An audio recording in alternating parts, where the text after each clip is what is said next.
The title of this talk is on a few overlooked bugs in optimization or AI software and beyond. I will do it in French and I plan to do an English version later. Stay tuned. Donc le titre est sur quelques erreurs méconnues dans les logiciels d'optimisation ou même d'intelligence artificielle et au-delà. Je fais des exposés scientifiques depuis une petite vingtaine d'années et la notion d'erreur n'y est jamais évoquée. Je viens de réaliser cela, mais ceux qui pratiquent le code le savent mieux que tout le monde. La résolution des erreurs de code peut prendre plus de temps que l'élaboration de la théorie dans beaucoup de projets dans ces domaines-là en tout cas. C'est peut-être un angle mort qui échappe à l'attention de beaucoup et je me suis dit que c'est la peine de s'y attarder un peu. J'imagine soit un projet multidisciplinaire, voilà, sur plusieurs thématiques, si j'ai le droit de citer la description d'une session ROADEF 2024. Disons qu'il tourne très bien sur papier, que l'exposé se passe bien, le directeur de thèse est content, mais s'il y a des erreurs dans le code, qui va le savoir? Et si ça pose des problèmes, comment on peut les anticiper? Car le programmeur, ceux qui pratiquent le code le savent très bien. Une toute petite erreur dans un code peut conduire par exemple sous Linux à une violation de mémoire. La fameuse erreur de segmentation qui m'a accompagné depuis 3 décennies déjà, qui peut planter même un très grand programme autrement bien conçu. Je rappelle le principe. Si un programme essaye de réécrire une case mémoire réservée au noyau, un processus de noyau, ce programme il est stoppé par ce noyau, qui est le premier logiciel démarré, pour charger tout le système. Un programme vraiment bien conçu ne fait pas qu'implémenter une théorie d'optimisation ou d'IA, mais s'il est bien complet, il doit être par exemple capable de détecter le signal de violation de mémoire et se corriger, car ce signal de violation de mémoire ressemble à sigterm et pas à sigkill. Mais si le signal n'est pas capté, la finalité est la même que pour sigkill. Donc on peut avoir un programme qui implémente très bien une théorie, mais pour une question de mémoire, il peut quand même planter. Ce qui fait que le programmeur doit avoir une gamme de connaissances plus large des fois que le théorique. Bon, cet exposé il n'est pas aussi technique que d'habitude pour cette session sur le code et ses liens avec la théorie. Je m'excuse, je ne vais pas beaucoup parler en termes de for j, modèle.solve x plus y. Je donne en fait une seule idée que je trouve très technique sur la programmation. Si quelqu'un vient vous vendre un nouveau langage plus facile à utiliser que tous les autres, plus intelligent que le passé tout entier, une première réponse à lui poser, une première question à lui poser, c'est ok, qu'en est-il de sa capacité à capter ou à signaler les erreurs? Et là, vous regardez. S'il vous dit sans réserve que vous n'aurez jamais de soucis à vous faire, ça, c'est vraiment pas crédible. Sinon, je peux considérer la partie sur la programmation fermée. Je sors du cadre de notre cher code et je vais dans un domaine où la statistique est étudiée. 90% des gens ne vont pas remettre en question la fenêtre d'Overton.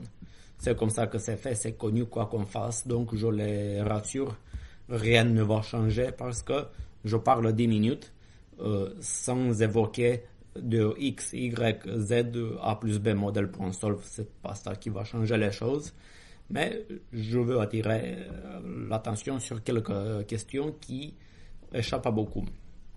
Je rappelle que le titre de cette session porte sur la programmation, mais aussi au lien entre théorie et programmation. Pourquoi? Parce qu'un programme, il implémente toujours un algorithme conçu selon une théorie. Ça peut être une petite théorie qui ne nécessite pas plus d'une heure de réflexion, ou ça peut être une grande théorie. Mais la programmation nous donne le seul outil qui nous permet de vérifier tour à tour la réalité par la théorie et la théorie par la réalité. Ça veut dire, si on voit qu'une idée merveilleuse en théorie ne tourne pas bien en pratique, le programmeur va le voir et il va pouvoir mettre à jour la théorie. Mais si on coupe le lien entre les deux, le risque des théoriques, c'est qu'ils peuvent devenir vite fossilisés et pétrifiés, parce qu'ils perdent le contact avec le réel. Mais heureusement ou malheureusement, c'est plutôt la théorie qui fait évoluer la littérature scientifique. Et voici un danger qui la touche plus vite que la programmation, que les problèmes de programmation. Je suis obligé de passer par un philosophe qui parle de plusieurs sciences. Donc il dit qu'un dommage causé à toutes les sciences par l'ingérence de ceux qui ne s'y connaissent pas, c'est qu'ils construisent le temple de l'erreur que d'autres gens s'efforcent ensuite de démolir. D'après mon expérience, il a tout à fait raison, que ça nous plaise ou pas. Un exemple de temple d'erreur est celui dans notre domaine des méta-heuristiques inspirées par des fourmis, abeilles, guêpes et aujourd'hui il y a une liste interminable de bestioles. Et ce qui est étonnant, c'est que ce temple a été construit avec Forgy par A plus B, par des calculs vérifiables. Le problème, ce que j'ai appris grâce à ça, c'est que des fois même les faits et les formules vérifiables peuvent finir par duper un lecteur, le pousser vers l'erreur. Oui, ils peuvent nous tromper même par A plus B. Comme diraient les anglophones, I think, it's too hard to cut through the lies today. We are a bit in trouble. Donc ici je vous présente, si vous voulez, un temple de l'erreur que vous allez pouvoir considérer comme démolir, mais c'est plus complexe que ça. Voilà, sur la fiche Wikipédia 2013 des méta-héroïstiques, voilà, et vous allez trouver Timeline of Main Contributions. Vous avez tout ça, par exemple le premier Glowworm Swarm Optimization. Swarm means, ça veut dire colonie d'insectes, colonie de petites choses. Glowworm, je ne sais pas ce que c'est, mais je vais vous montrer une photo. Après, il y a des algorithmes inspirés par Honeybee, Classical Bees, c'est les guêpes et les abeilles. Je ne sais plus qui est qui, mais c'est les guêpes et les abeilles. Bon, après, vous avez Firefly algorithme, j'ai oublié le nom en français. Monkey Search, donc ça on le connaît tous, je pense. Cuckoo Search, ok. Ça c'est chauve-souris. Bon, ne pensez pas que toutes les idées de ce temple d'erreur ont été publiées que dans des reviews de très petite circulation ou qui n'existent plus sans impact facteur.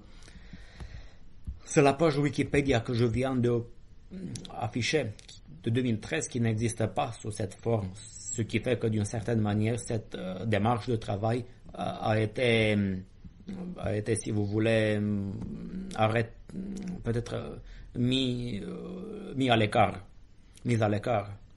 Mais par exemple, vous prenez le premier algorithme à base de Glowworm.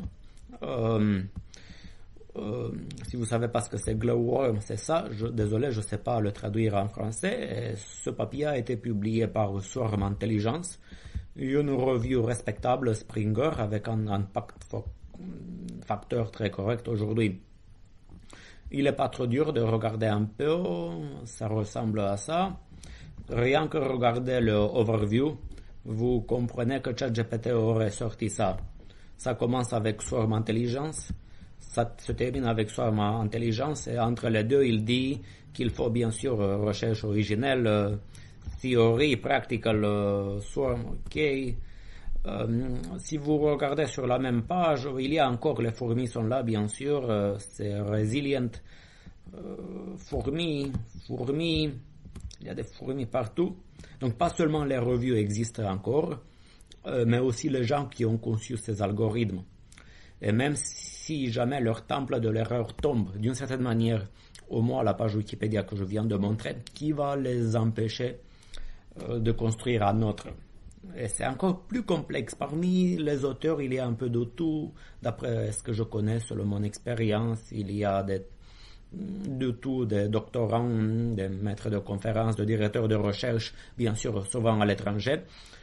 En quelqu'un, il sera très facile pour un scientifique comme ça de dire qu'il a des milliers de citations, et pas seulement dans cette revue-là. Il va se dire, c'est qui toi? Tu peux montrer au moins une seule erreur dans mes articles? Et ici, on comprend que la réponse est compliquée. Si on fait une sorte de fact-checking ou formula checking sur l'ensemble dans un de ces articles, on peut échouer à trouver une seule information objectivement fausse, pas un seul mensonge. Je suis sûr qu'il y a beaucoup de gens bien qui ont fait des travaux tout à fait corrects sur des insectes. Et cependant, le résultat final reste un temple de l'erreur, à mon avis, et peut-être selon l'avis de ceux qui rédigent plus ou moins Wikipédia, parce qu'ils ont mis à jour certaines choses. Et après, déconstruire cette démarche de travail demande trop de temps. Il y a des gens bien, il y a des gens qui savent plutôt bien se vendre.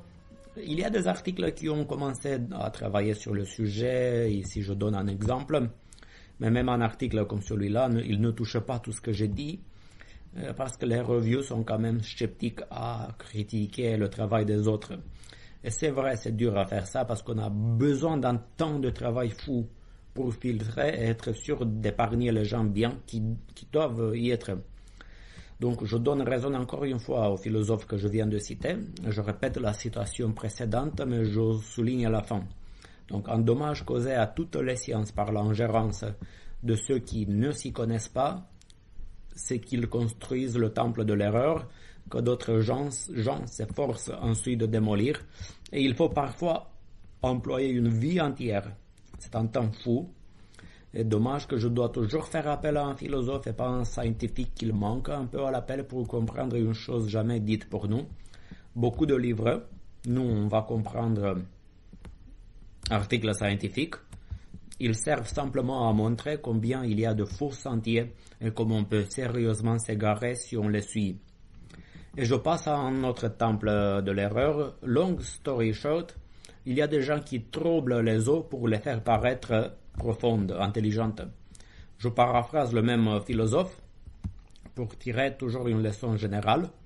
Encouragés par de mauvais scientifiques qui ont quand même un business lucratif, beaucoup cherchent à écrire avec une obscurité prétentieuse, de façon à laisser croire que les mots plus simples ne sont pas capables, qu'une telle terminologie plus simple n'est pas capable d'exprimer leur haute ou profonde pensée. Donc au lieu d'être clair, un tel auteur, il semble snober le lecteur. Genre, n'est-ce pas, tu peux pas comprendre ce que je veux dire. Le lecteur, si vous êtes dans ce cas de figure, devrait dire ça m'est bien égal et il devrait jeter l'article. Mais beaucoup cherchent en vain à y voir clair et finissent par une certaine modestie. Ils se disent, si j'ai du mal à comprendre ça, ça veut dire que ça doit être très très intelligent. Donc ils finissent par qualifier l'auteur de scientifique profond. Je sais pas, il y a des erreurs partout. Et dans cette manière d'écrire, par rapport à cette manière d'écrire avec une obscurité prétentieuse, je transpose la question comme un rapport que j'ai écrit comme relecteur arbitre d'articles. Voilà, j'ai dit ça. Ce papier contient trop de jargon qui n'est pas trop populaire, si populaire en optimisation. Et je peux lister long, short, term memory, reward, function unit, agent behavior, whatever. Le dernier, c'est masking scheme. Et je ne sais pas si j'exagère ou pas, je crois pas. Mais un mot sur 15 ou 20, peut-être 30 au pire, dans leur article était un mot de cette liste. Et vous voyez, ils ont nommé des choses très très faciles. Ça veut dire qu'ils utilisaient le mot masking scheme pour une opération de routine. Vous pouvez regarder ce que ça faisait si vous regardez les slides. En fait, beaucoup de ces expressions, j'ai compris que c'était finalement des inventions terminologiques, un brand marketing, un peu comme les fourmis et leurs phéromones qui servent à marquer certaines solutions qui ne sont pas efficaces, ou efficaces quand il y a plus de phéromones. Oui. C'est pour ça que je pense que ces métaheuristiques sont d'une certaine manière un temple de l'erreur, au moins au niveau de la terminologie. Parce que si jamais les mêmes idées sont publiées avec une autre terminologie, j'imagine que dans ce cas-là, une revue comme Sorum Intelligence, elle va les rejeter, parce qu'elle est là, d'après le titre, pour vendre, d'après ce que je comprends moi, une terminologie. Je m'excuse si ce n'est pas le cas, je n'ai pas le temps de tout investiguer, mais le phénomène est plus général que ça, et mon objectif, c'est pas parler de ces métaheuristiques. Je vous dis ce que j'ai pu parler avec tous les gens qui ont évoqué l'idée de cloud computing. Tous les gens avec qui moi j'ai pu parler de vive voix sur ce sujet-là, Ils pensent tous que le cloud computing ne fait qu'inventer un nom pour des choses qui existent déjà. Bon, après, ils peuvent se tromper. Il y a des gens qui peuvent se formaliser et dire que c'est pas le vrai, mais presque beaucoup de gens ont compris comme ça. Après, si personne n'a rien compris au film, est-ce que c'est de ma faute? C'est peut-être la faute de ceux qui insistent sur la terminologie et qui l'ont peut-être mal vendu, je sais pas. J'ai pas le temps d'investiguer la question, mais ce qui est sûr, que c'est pas le nommage en soi qui peut avancer des choses. Ça oblige certaines personnes à une marche acrobatique dans leur discours avec des mots clés très sonores qui accrochent.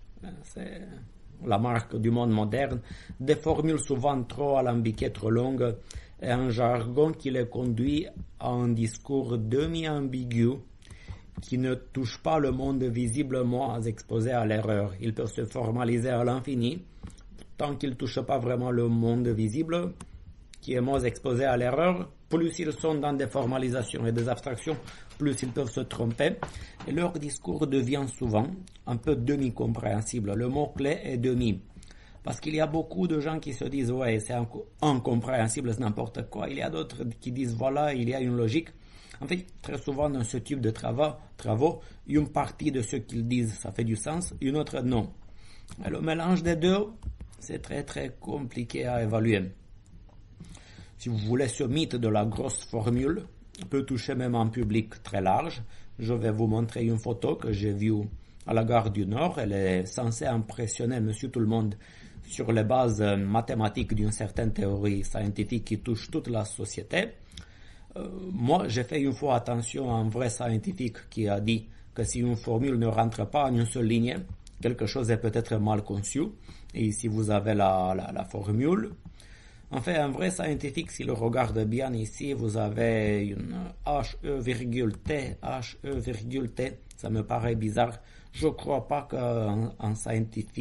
qu'il y a un domaine scientifique où les gens s'expriment avec ce type de formule, parce que moi, j'ai jamais vu le nom d'une fonction, je ne sais pas, HE de lettres avec virgule ici. Je crois que c'est complètement bidon. Bon, les professionnels de la com, ils ont peut-être rien à cirer, parce qu'il y a très peu de gens qui font attention à ça, mais bon, ça marche.